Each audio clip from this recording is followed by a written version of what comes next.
আসসালামু আলাইকুম। আজকে খুবই গুরুত্বপূর্ণ একটি টপিক নিয়ে আলোচনা করব। আজকে আমি তোমাদেরকে দেখাবো কিভাবে এই বাক্যগুলো তোমরা ইংলিশে তৈরি করতে পারো এবং এই ছোট ছোট বাক্য শিখে তোমরা এই বড় বড় বাক্যগুলো কিভাবে ইংলিশে তৈরি করবে সেই বিষয় নিয়ে আমি আজকে আলোচনা করব।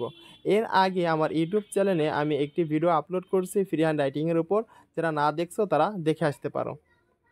দেখো, যখন আমরা নেগেটিভ, আজকে তোমাদেরকে আমি শিখাবো কিভাবে নেগেটিভ সেন্টেন্সগুলো আমরা তৈরি করব। ঠিক আছে, আমরা কিভাবে প্রেজেন্ট ইনডিফিনিট টেন্সের যে নেগেটিভ সেন্টেন্সগুলো আছে সেই নেগেটিভ সেন্টেন্সগুলো আমরা কিভাবে তৈরি করব। দেখো, আমরা যখন নেগেটিভ সেন্টেন্সগুলো তৈরি করব তখন আমাদের ফার্স্টে একটি স্ট্রাকচার মনে রাখতে হবে। সাবজেক্ট প্লাস ডু বা ডাস, তারপরে কি দেবো আমরা, একটা নট দেবো। কি দেবো? একটা নট প্লাস ভার্বের কী হবে? বেস ফর্ম হবে। দেখো, যখন আমাদের নেগেটিভ সেন্টেন্স আমরা তৈরি করব তখন ডু এবং ডাজ এর পরে আমাদের ভার্বের সাথে এস বা ইএস যোগ হবে না। ঠিক আছে, এটা ডু হোক বা ডাজ হোক কোনো ব্যাপার না, তোমরা এস বা ইএস তোমরা যোগ করবে না। ঠিক আছে, পরবর্তীতে আমরা কি বসাবো? অবজেক্ট। ঠিক আছে, আশা করি তোমরা এই স্ট্রাকচারটি বুঝতে পারছো। দেখো, এখন এটা তোমার কাছে জটিল লাগতেছে, যখন আমি উদাহরণগুলো বুঝিয়ে দিব তখন তোমাদের কাছে সহজ লাগবে। দেখো, এই জায়গায় এখন আমরা এই সেন্টেন্সটা আমরা কিভাবে অনুবাদ করা যায়, কিভাবে আমরা বাংলা থেকে ইংলিশে লিখতে পারি সেই বিষয় নিয়ে এখন আমি আলোচনা করব। দেখো দেখো যখন আমরা বাংলা থেকে ইংলিশে সেন্টেন্সটি আমরা রূপান্তর করব তখন আমাদের মনে রাখতে হবে আমাদের এই বাংলা বাক্যের দুইটা বিষয় কি, একটা হচ্ছে সাবজেক্ট আর হচ্ছে ভার্ব। এখন সাবজেক্ট কোনটা আর ভার্ব কোনটা সেই বিষয়টা আমাদের আগে দেখতে হবে। দেখো, এই বাক্যের ভার্ব কোনটা এবং সাবজেক্ট কোনটা সবসময় মনে রাখতে হবে যে ভার্বটা কই থাকে? শেষে, আর সাবজেক্ট থাকে প্রথমে। তাহলে আমাদের এদিকে সাবজেক্ট কি? সে, আর ভার্ব হচ্ছে দেখে। দেখো, এখন তুমি সহজেই সেন্টেন্সটি তুমি তৈরি করতে পারবে। দেখো, যেহেতু এটা কি নেগেটিভ সেন্টেন্স, সে সিনেমা দেখে না। সে কি? সিনেমা দেখে না। তোমাদের প্রথমে কি করতে হবে? ওই স্ট্রাকচার অনুযায়ী আগে সাবজেক্ট বসাতে হবে। কি বসাতে হবে? সাবজেক্ট। এখন সাবজেক্ট কি? সাবজেক্ট হচ্ছে সে, তাহলে এদিকে আমি হি বসালাম। ঠিক আছে, হি। এখন আমাদের কি করতে হবে? স্ট্রাকচার অনুযায়ী আমাদের ডাজ নট বসাইতে হবে। লক্ষ্য করো যে আমাদের ডাজ নট কোন সময় ব্যবহার হয় এবং ডু কোন সময় ব্যবহার হয়, ডু নট কোন সময় ব্যবহার হয়। তোমরা সবসময় মনে রাখবে হি, শি, ইট এবং নেম, নামের ক্ষেত্রে আমাদের ডাজ নট ব্যবহার হয়। কি? হি, শি, ইট, নেম। যেমন রহিম, করিম, সেলিম, এই ক্ষেত্রে আমাদের কি ব্যবহার হবে? Does not. আর ডু কোন সময় ব্যবহার হয়? আই, উই, দে, এর ক্ষেত্রে ইউ, এর ক্ষেত্রে কি ব্যবহার হয়? ডু ব্যবহার হয়। ঠিক আছে, এখন দেখো আমরা যদি কি বসালাম? হি বসালাম, তাহলে ডাজ নট বসালাম। বসানোর পরে এখন আমাদের কি করব? আমরা ভার্বের বেস ফর্ম বসাবো। এখন এই যে ভার্ব কোনটা? ভার্ব হচ্ছে দেখা, দেখে বা দেখা, এদিকে আছে ভার্ব। এখন দেখা ইংলিশ কি? দেখা ইংলিশ হচ্ছে ওয়াজ। দেখা ইংলিশ কি?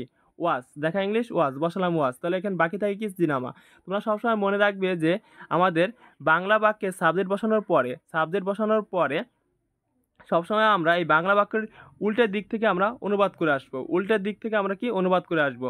দেখো, প্রথমে কি বসিয়েছি আমরা? সাবজেক্টটি কি ছিল? সে বসেছি হি।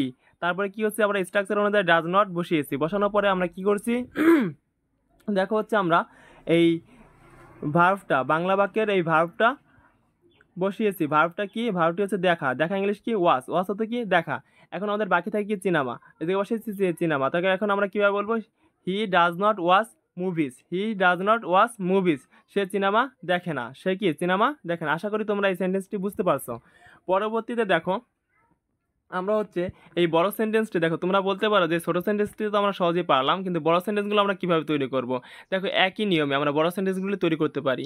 এদিকে লেখা আছে সে সিনেমা দেখে না, কিন্তু সে টিভি শো দেখে। কি করে? টিভি শো দেখে। দেখো, তোমরা সবসময় মনে রাখবে যে কিন্তু এবং কারণ এইগুলো দিয়া এই because, so that, while, which, এইগুলো দিয়ে সেন্টেন্সকে যুক্ত করা হয়। সেন্টেন্সকে কি করা হয়? যুক্ত করা হয়। দুইটি সেন্টেন্সকে যুক্ত করা হয়। দেখো, এই জায়গায় কয়টা সেন্টেন্স আছে তোমার এটা আগে বুঝতে হবে। এই জায়গায় দুইটা সেন্টেন্স আছে। কয়টা সেন্টেন্স? দুইটা বাক্য আছে এই জায়গায়। সে সিনেমা দেখে না, কিন্তু সে টিভি শো দেখে। সে সিনেমা দেখে না, কিন্তু সে কি? টিভি শো দেখে। কিন্তু দিয়ে সবসময় কি হয়? বিপরীত বোঝায়। কি বোঝায়? বিপরীত বোঝায়। এখন দেখো, তোমাদের এই সেন্টেন্সটি আমরা কি করব? আমরা এখন অনুবাদ করব। কিভাবে আমরা অনুবাদ করব?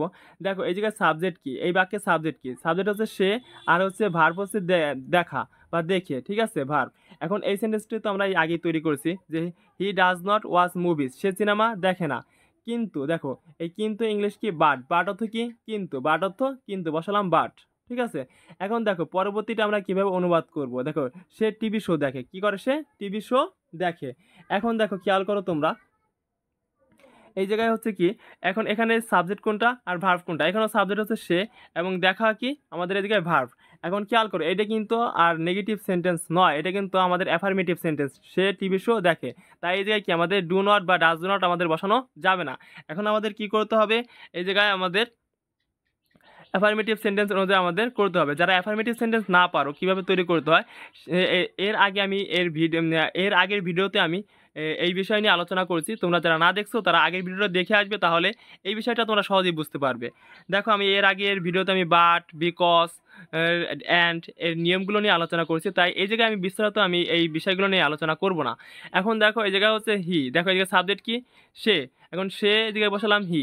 এখন দেখো দেখা ইংলিশ কি, দেখা ইংলিশ হচ্ছে ওয়াজ, ওয়াজ হতো দেখা। এখন দেখো এই যে খেয়াল করো ওয়াজের সাথে একটা ইএস যুক্ত হয়েছে, কি হয়েছে ইএস যুক্ত হয়েছে। এখন ইএস কি কারণে যুক্ত হয়েছে, দেখো এই যে কি আছে হি, শি, ইট, এর ক্ষেত্রে কি হয় ভার্বের সাথে এস বা ইএস যোগ হয়, এস বা ইএস কি হয় যোগ হয়, তাই এই দিকে আমরা ইএস যোগ করছি। তোমরা এর আগের ভিডিওটা দেখে আসো তাহলে তোমরা ক্লিয়ার হয়ে যাবে। এখন দেখো আমাদের কি দেখে, সে টিভি শো দেখে, কি দেখে টিভি শো, এদিকে বসালাম টিভি শোস, কি টিভি শো। এখন তুমি খেয়াল করো যে এই যে সেন্টেন্সটি তৈরি করেছে এই সেন্টেন্সটি তুমি সবসময় মনে রাখবে, সাধারণত আমাদের বাংলা বাক্যের ভার্ব থাকে হচ্ছে শেষে আর হচ্ছে সাবজেক্ট থাকে প্রথমে, আর ইংলিশ বাক্যে আমাদের কি হয় সাবজেক্টের পরে আমাদের ভার্ব বসানো হয়, সাবজেক্টের পরে কি হয় ভার্ব বসে, সাবজেক্টের পরে ভার্ব বসে। আর হচ্ছে বাংলা বাক্য এবং ইংলিশ বাক্যের হচ্ছে সাবজেক্টে মিল থাকে, আর এরপরে হচ্ছে আমাদের উল্টো দিক থেকে আমাদের অনুবাদ করতে হয়, উল্টো দিক থেকে আমাদের লিখে আসতে হয়। দেখো যেমন এদিকে লেখা আছে কি, যেমন হি বসাইছে এদিকে হি, তারপর দেখো এদিকে দেখে ইংলিশ বসানো হয়েছে, তারপরে মুভিজ বসানো হয়েছে, সিনেমা ইংলিশ কি মুভিজ বসানো হয়েছে। আশা করি তোমরা এই বিষয়টি বুঝতে পারছো। এখন আমি পরবর্তী সেন্টেন্সটি তোমাদেরকে আমি বুঝিয়ে দিব।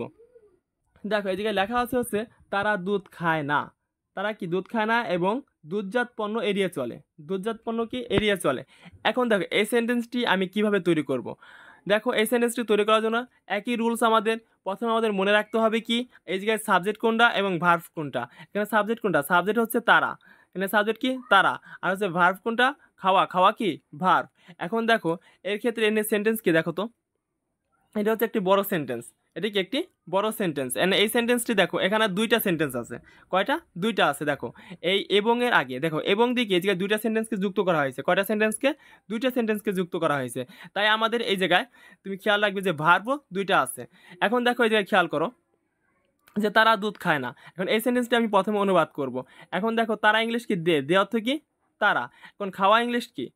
এখন খেয়াল করো আমাদের রুলস অনুযায়ী নেগেটিভ সেন্টেন্সের রুল অনুযায়ী আমাদের দের পরে কি বসে ডু নট বসে, কি বসে ডু নট বসে, ঠিক আছে, বা ডন্ট বসে।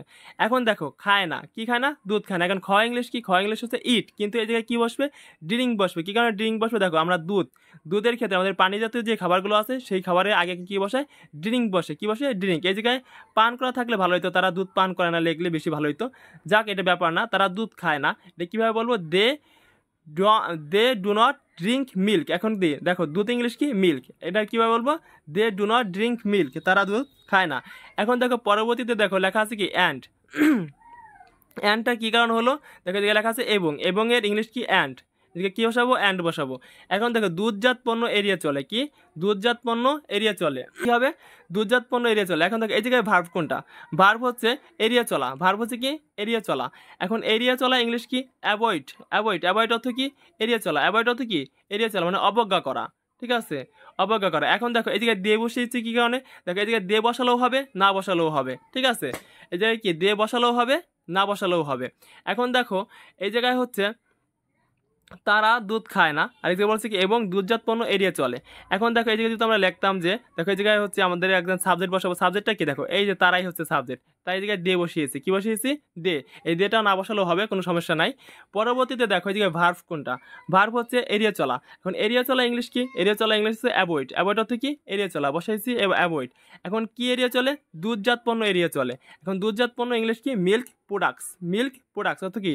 তারা দুধজাত পণ্য এড়িয়ে চলে। আশা করি তোমরা এই সেন্টেন্সটি বুঝতে পারছো। যারা এমন ভিডিও পেতে চাও তারা একটা লাইক করবে, কমেন্ট করবে এবং সাবস্ক্রাইব করতে ভুলবে না, এবং যারা সাবস্ক্রাইব করছো তোমাদেরকে অসংখ্য ধন্যবাদ।